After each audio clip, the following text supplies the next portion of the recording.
রাতে ঘুমানোর আগে বিছানায় শুয়ে কিছু সময়ের জন্য অনেকেই স্ক্রিনে চোখ রাখেন, কিন্তু কখন যে এইভাবে ঘন্টার পর ঘন্টা কেটে যায় সেটা খেয়াল থাকে না অনেকেরই। সামাজিক যোগাযোগ মাধ্যমের বিভিন্ন সাইটে এখন ছোট ছোট ভিডিও বা রিলস দেখা যায়। এসব রিলস দেখতে দেখতে কেটে যায় অনেকটা সময়। রিলস কেবল তরুণদের নয়, সব বয়সীদের কাছেই জনপ্রিয়। রাতে ঘুমাতে যাওয়ার আগে ঘন্টার পর ঘন্টা রিলস দেখা তো এখন অনেকেরই নিত্যদিনের রুটিনের অংশ।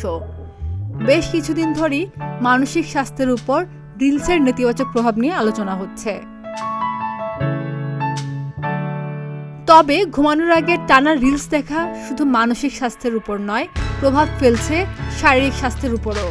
এক গবেষণায় দেখা গেছে, রাতে ঘুমানোর আগে টানা রিলস দেখার ফলে বাড়ছে হাইপারটেনশনের ঝুঁকি। সম্প্রতি বিভিন্ন বয়সের ৪,৩১৮ জনের উপর চীনের হেভি মেডিকেল বিশ্ববিদ্যালয়ের গবেষকরা গবেষণা করেন। মূলত ঘুমাতে যাওয়ার আগে রিলস দেখার সঙ্গে উচ্চ রক্তচাপের কোনো সম্পর্ক আছে কিনা গবেষণায় খুঁজে বের করার চেষ্টা ছিল সেটি। সেখানে এই দুটি বিষয়ের মধ্যে যোগসূত্র খুঁজে পান গবেষকরা। দেখা গেছে, রাতে ঘুমানোর আগে টানা রিলস দেখলে হাইপারটেনশনের ঝুঁকি বাড়ে। বিশেষ করে তরুণ ও মধ্যবয়সীদের এই ঝুঁকি সবচেয়ে বেশি। ঘুমাতে যাওয়ার আগে রিলস দেখার পরিণাম আরও ভয়াবহ, কারণ রিলস দেখার সময় নড়াচড়ার কোনো অবকাশই থাকে না। দীর্ঘ সময় একইভাবে থাকার কারণে নড়াচড়া হয়নি বললেই চলে। ফলে শরীরে রক্ত চলাচল স্থিমিত হয়ে পড়ে।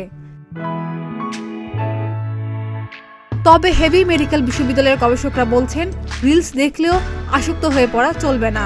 ঘুমাতে যাওয়ার আগে স্ক্রিন টাইম ঠিক করে নিন। প্রয়োজনে মোবাইল ফোন দূরে রেখে ঘুমাতে যান।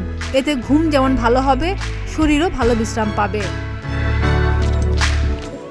খাদিজা নিপা, প্রতিদিনের বাংলাদেশ।